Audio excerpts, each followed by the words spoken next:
Thank you. I don't need that. Just turn that off. Oh, okay. Thank you. Thank you, everybody. I want to thank Global Sciences for inviting me here. Dean, I want to thank all of you for coming.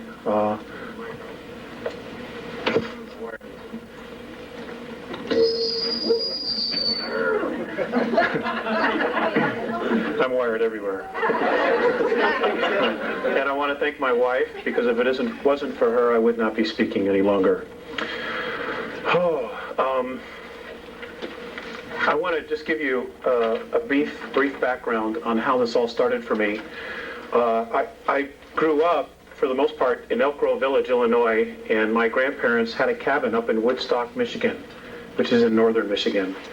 And we were up there in August of 1964, and I experienced missing time.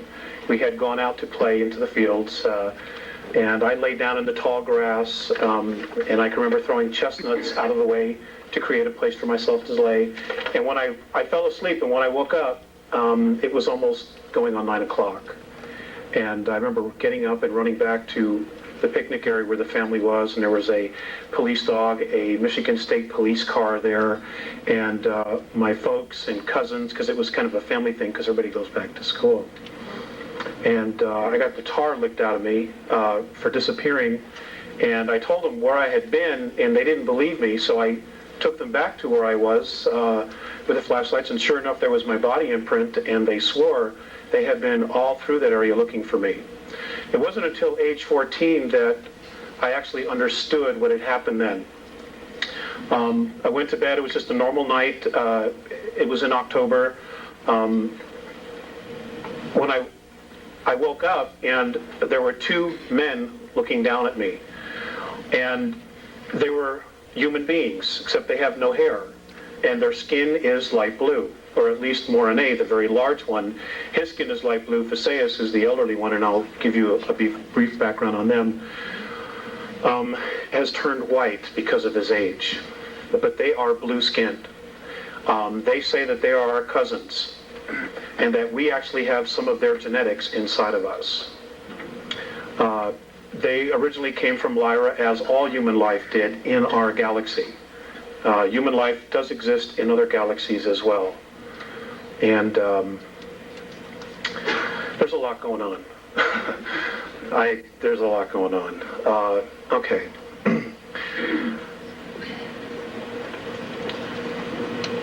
I was taken out of bed many times. I was given information, I was given physicals, I was given brain scans, I was shown, they put a little cap on my head and they showed me who I was in past lives and my direct connection to them and my connection to the earth. And then there were no more contacts after age 14. There was one at 16, but it was a physical. I was not awakened. It wasn't until 1985 that the contacts started again on a regular basis. You sure? Sorry about that. Okay. Now, just to give you an idea of where I was in 1985, I had worked for a few years for the Internal Revenue Service. I had been a tax collector, and I was assigned to and I'm ashamed to say it, but I was a good tax collector. And for the lady and the people who were talking about the IRS, I'm just going to give you this while it's hot and it's fresh. I was assigned to a task force that was supposed to do undercover work for oil company fraud. And our training was to be in Washington, D.C., and while I was there, I used my security pass to get into the National Archives. And you're not allowed to really make copies of things when you're in the National Archives unless your security clearance was much higher than what mine was. And I'm going to tell you this as having been with the Internal Revenue Service. The Internal Revenue Service is a Puerto Rican trust. Yes, it is a 3-tier trust. I don't know what the 3rd tier is, which is the bottom line, but it's Internal Revenue Service, Puerto Rican Trust, Trust number 62, and I can't tell you what the 3rd one is because it wasn't there. I have that information. Great. People need to know. Also, none of the federal income tax laws are actually in the Federal Register, therefore they are not laws. They are codes. You also need to be aware of that. Anyway, I left the Internal Revenue Service and I opened up my own accounting practice. I started helping people with IRS collection problems because that's not something that you can learn going to tax school or going to a university. You have to have on-the-job training. Well, I started my practice, took the CPA exam. For 5 years, I had a practice in Beverly Hills and Malibu. I was living on a 700-acre horse ranch in Malibu at the time the contacts restarted.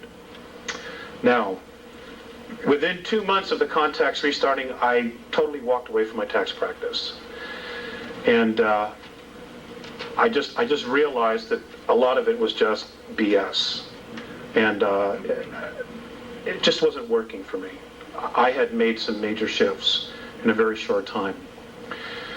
The contacts have been relatively continuous. They're both physical as well as telepathic. And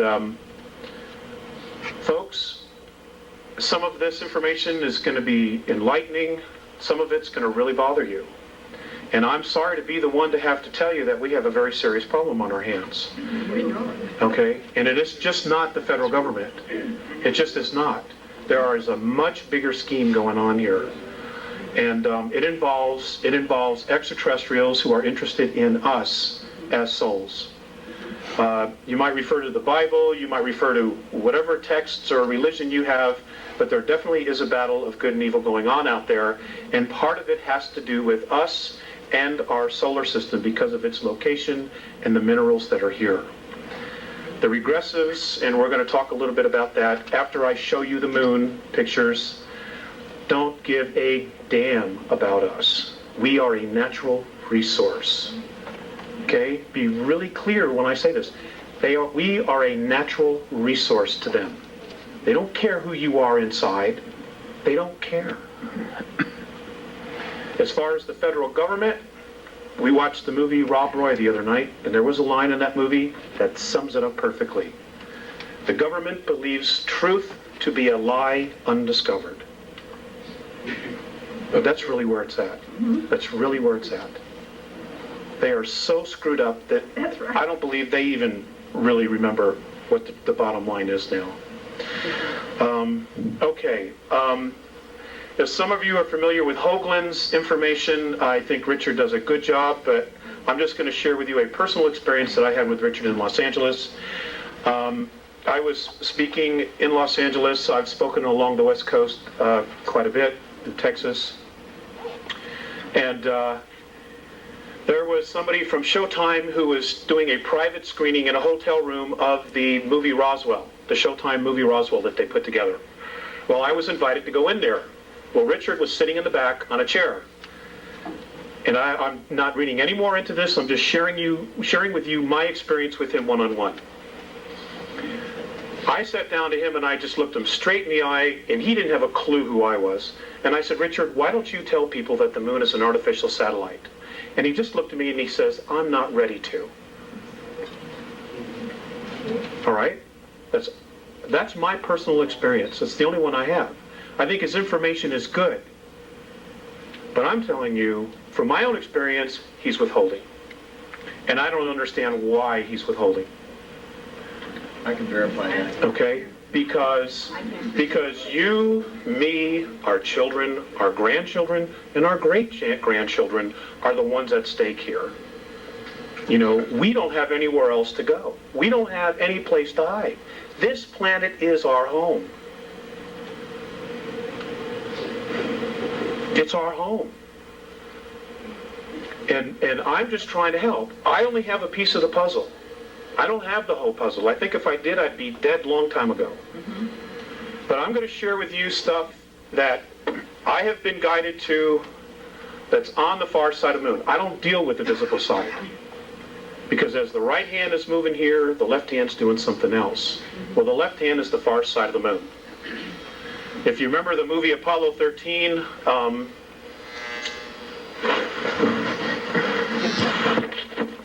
if you remember the movie Apollo 13, what? Move over? Oh, it's the lights. Okay. If you remember the movie Apollo 13, all hell's broken loose. They don't know if they're getting home. But they were so concerned about checking out and taking pictures of the far side of the moon. Now here they are, may not get home, but their focus wasn't on getting home, it was seeing what was on the far side of the moon. That is a true enactment, folks. Now I'm going to show you some of the things that are there. Now so you may have trouble adjusting your eyes to seeing some of this. Some of the things you will not have any trouble whatsoever. These photographs, I was told specifically where to look, were taken by the Lunar Orbiter 4 from August of 1966 to August of 1967. They show so much. I mean, if you know what you're looking for, it's unbelievable. It's unbelievable. You know, and there's no way our astronauts missed this stuff. There's just no way. You know, 21-mile bridges, 7-mile monuments, ships sitting in the middle of craters. I mean, you know, you're going to see it, okay? I'll tell you what the Andromedans, Morine and Phaseus, have said about the moon. And I want to take questions, so I want to get through this. They have said that our moon is an artificial satellite. In fact, it is a spacecraft. Much of the debris on the surface was put there and was built purposely to make it look like what it isn't. Okay, it is hollow, it is metal underneath it, and it has the ability to leave our orbit under its own power. They say it came from Ursa Minor, from a solar system that would have the symbol, or would have the name in our language of Chauta. It was one of 4 moons that rotated around the 17th planet. Now it was built, this sounds just like Star Wars, it was built around that 17th planet. It was then put into the tail of a comet and then dragged here. And when it got to this area, it removed itself, and the first place it parked itself in our solar system was the planet that we now know of as Maldek, which is the asteroid belt. Right. It was one of 2 moons that belonged there. Maldek was the first inhabited planet in our solar system. It was very much like Earth. Mars and our planet were terraformed from Maldek, or Malona, or whatever name you want to call it. It was terraformed. In other words, all the plant life and everything that is on the surface and animal life was brought here. It was brought here. You know, science tells us that, you know, everything started with a single cell. The Andromedans laughed at that. You know, and Phaseus said to me, well, if that's true, then how does that one cell know to become a brain cell and a kidney cell? I couldn't answer him, because I don't know. He says it isn't possible. Our solar system has been engineered, built and engineered. Okay? The whole solar system. We're going to get into some more of that, but I want to get going on the slides. Honey, do you want to come up and help us with that? Let's see. Okay, according to the Andromedans, now folks, I just want you to keep an open mind. You know, I'm not asking you to believe this, I'm sharing information with you. If you choose not to believe it, hey, that's fine. I ask you to exercise your free will. And if this gets too much for you and you don't want to listen, I've already checked. None of these chairs have seatbelts. You can absolutely leave. I will not be offended. I don't like doing this anyway. I would much rather stay home and raise a family. Okay, but I made a promise, and, you know, we want to have a family, and, you know, I have pieces of the puzzle, and if I don't do anything about it, then I'm just as guilty as the NSA astronauts and the Russian astronauts that have been on the moon and been on Mars since 1958. Okay, lights, please. I have to turn it on. The light. There we go. Okay. Our galaxy. Let me raise it up. No, we need something, a videotape or something to put underneath it. I'm the handiest guy I know. That's good, that's it. Thank you very much. Okay, we can lower that. No, here. Wait a minute.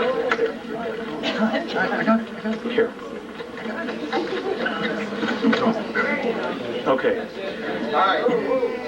Okay, ladies and gentlemen, according to the Andromedans, space travel has existed in our galaxy for 4.4 billion years. Okay, we are literally the new kids on the block. All right? Now, what's interesting about our galaxy is... Behind the table. All right. Space travel has existed for 4.4 billion years. The interesting thing about our galaxy is the fact that we have many different races living here. In particular, the human race, which we are a member of, and what we call the reptilian races, which we are not a part of, but who very much don't like us, like the human race. Apparently this battle that's been going on has been going on for approximately 3.8 billion years between reptilian races and human races. Many of the races that exist in our galaxy migrated originally from Lyra during a war. Apparently, sometime in our ancient past, a group of reptilians were exploring, looking for minerals, looking for food resources.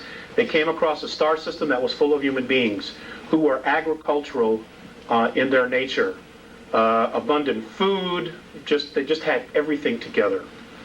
And the reptilian races, they're called the Seekar in the Andromedan tongue. We know them, or we would know them as being known as the Draconans because they're from Alpha Draconis.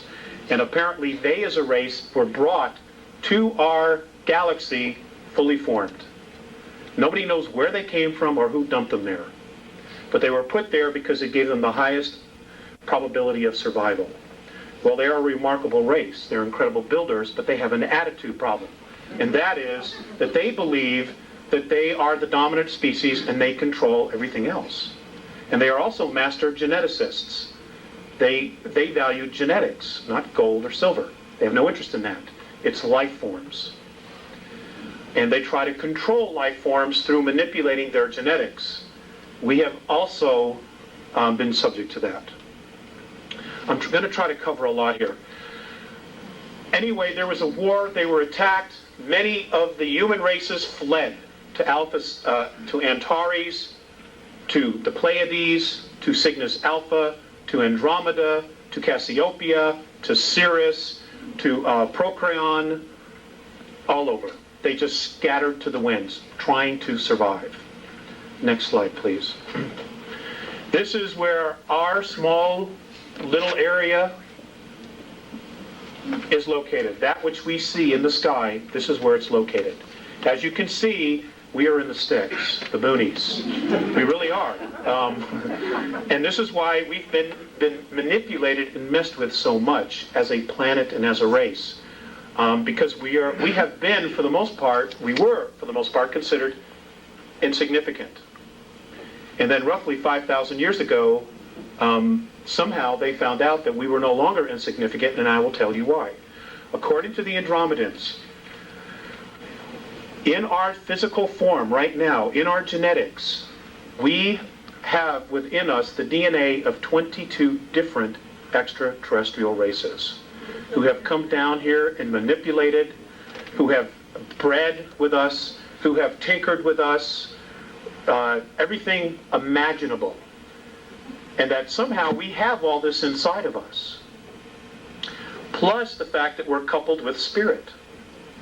And this is something that the Greys have a major problem with. And I will cover that as well. Now, because we are the only race in our galaxy that has these genetics of 22 different races, because we are also spirit, they consider us royalty. The Andromedans consider us as royalty.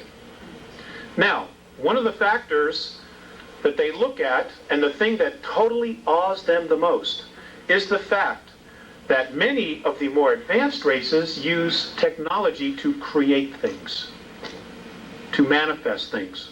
The Andromedans are heavily use holographics. Whatever they need, they create holographically. It is physically there, but when they're done with it, they turn off the switch and it's gone. It doesn't just sit there. All right? Like if you go home and your couch, you go away for a year, that couch sits right there. They are amazed at how much energy we put into creating things. Things, just things. Little tchotchkes that you put on the shelf, books. All those things take an intense amount of energy to create. They're amazed that we have this ability. The other thing that amazes them is they're also amazed at how easily we can allow our own kind to starve, to go homeless, and to kill each other. They do not understand that at all. Okay, and destroy our environment. One experience, I'll give you two experiences. One experience was with Visayas. I had just come up on board, and I was being led into a room, and Visayas had been watching a television transmission from Chicago. And policemen had just shot a black man that was running away. And then the policeman apparently ran over and tried to save his life. Okay? Visayas turns to me and he says, "I don't understand your race. I don't understand why one would try to take his life and then the next minute try to save it." I didn't have an answer.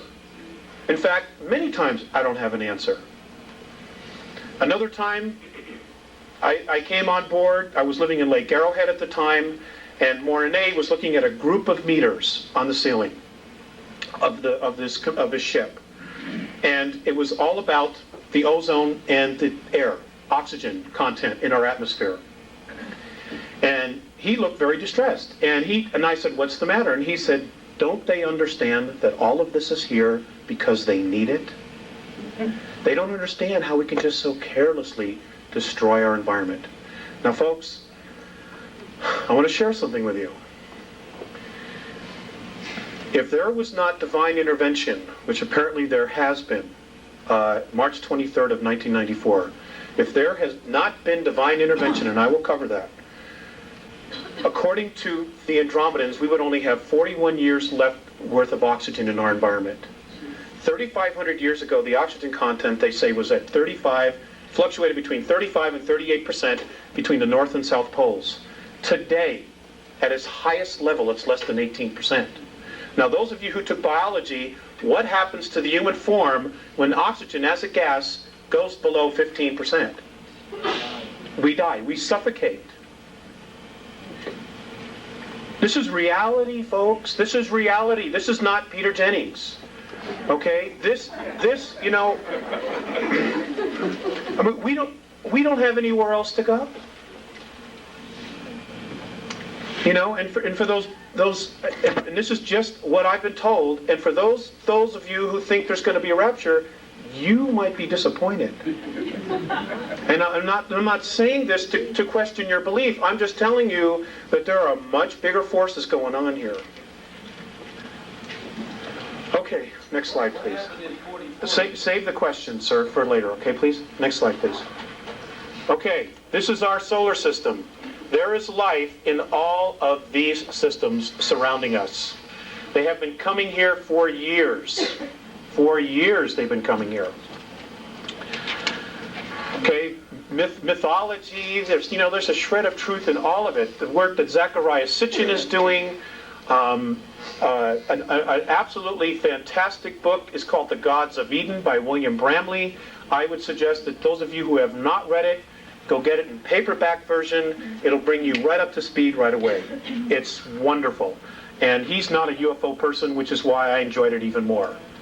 All the truths just led him right to it. In fact, there's more truth that the aliens are out there than they aren't. They just don't want you to know because they don't want you to know who you are. Because the minute we wake up, the game's over. They cannot control us. And if you look at our past history, if you read Zecharia Sitchin's books, we as a race, when we stand together, rebel against the gods, the ETs. We rebel because they have been, pardon my French, shitting on us for thousands and thousands and thousands of years and holding us back. Next slide, please. Okay, here's Earth. If we could just get a little focus, thanks, honey. This is what's left of Maldek. The series of planets. The moon is not the only artificial. There are 9 artificial moons in our solar system, and I will share with you later what those are. I just want to cover a lot of information. Okay, next slide. Okay. Okay, this is the typical and traditional picture. Does that look focused to you? Yeah. Okay, maybe it doesn't. Okay. This is the traditional picture that we see of Earth. We got an awesome home, folks. It's one of the nicest ones around. But there's some things about our planet that have been withheld from us. For example, our Earth is, in fact, hollow. It is hollow. The next slide, I'm going to show you a NASA photograph that proves that there's an opening at the North Pole. Okay? You can find this photograph in a book called Our Violent Universe by Nigel Calder. It was first released in England, and I don't know how this one slipped through the cracks, but it did. Thank goodness. We are told that the gravity of our planet has to do with the rotation. According to the Andromedans and their science, the radiation of the sun is what causes gravity on planets. And any body, planetary body that is approximately 29.3 miles or larger is capable of sustaining gravity because of the radiations of the sun. Now I realize that flies right in the face of what we've been taught. Well, again, I'm just here sharing with you. If you were to go from the surface, from downstairs to the parking lot, go approximately 821 miles, you would reach a huge open cavern that does not literally have a sun in it, but apparently they are electrons, and as they go through the surface of the planet, they break down to their finest point, which is light. And that, at the very center of the planet inside, is the strongest force of gravity, and that is why they collect, and that is what is literally the aurora borealis. It is these electrons, these particles, coming out of the top once they have totally broken down, which is why it's almost in a circle. Almost always in a circle. Next slide. Okay, right here. This is just north of Greenland. This is exactly where Admiral Byrd said he flew in, right there.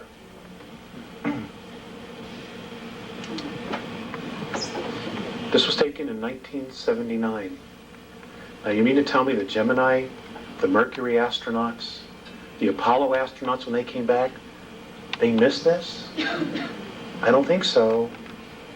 I don't think so. If you can get your hands on the book, there's a color photograph. This is a photograph from the book. It is, folks, it's there. Whoops, there it is. It's there. Next slide, please. Okay, our moon.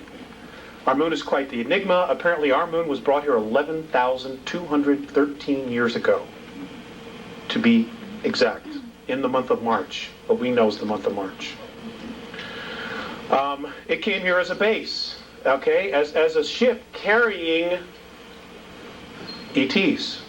They were coming here to colonize. They did in fact colonize. In fact, many of what's left of them are living underground in our planet from 100 miles to 200 miles beneath the surface. Now, I've gotten a lot of crap for talking about this, but I'm just not going to shut up. The beings that brought this satellite here to our planet in the last 25 years are responsible for over 31,000 children disappearing from the surface. And I don't know if you're paying attention, but over 100,000 children a year are vanishing from the face of the earth. And folks, they're being taken out of here. And the governments know. The world governments know. All right, and we're going to cover that. We're going to cover that. Next slide, please. Okay, did our astronauts really go there? I know that there's been a lot of talk that maybe they didn't go there because of anomalies in pictures. Many of the pictures were faked because the pictures that the astronauts took, there was stuff all over the place. They couldn't hide it. Yes, they did go. But yes, there's been a manipulation of other things put in there that supposedly looks like our astronauts. So, we have to use common sense when we look at these things. The next slide, please. Did our astronauts see things? Absolutely. Mornay has told me that the United States government, just our government, has at least 53 of its own UFOs, flying saucers, that are stationed on the moon, on the far side. And I'm going to show you where he says they are. It's in one of the slides. They did, but they were told to shut up, not say anything. Many astronomers who have been taking a look at the moon, many of the lunar rovers and the cars that they drove have disappeared. They're no longer there. You know, well, they just didn't get up and float away. Okay, the moon has got gravity. Especially on the far side, it's got gravity. Mornay has told me that if you take Copernicus crater and you stood at the bottom, that the gravity is equal to that of Chicago.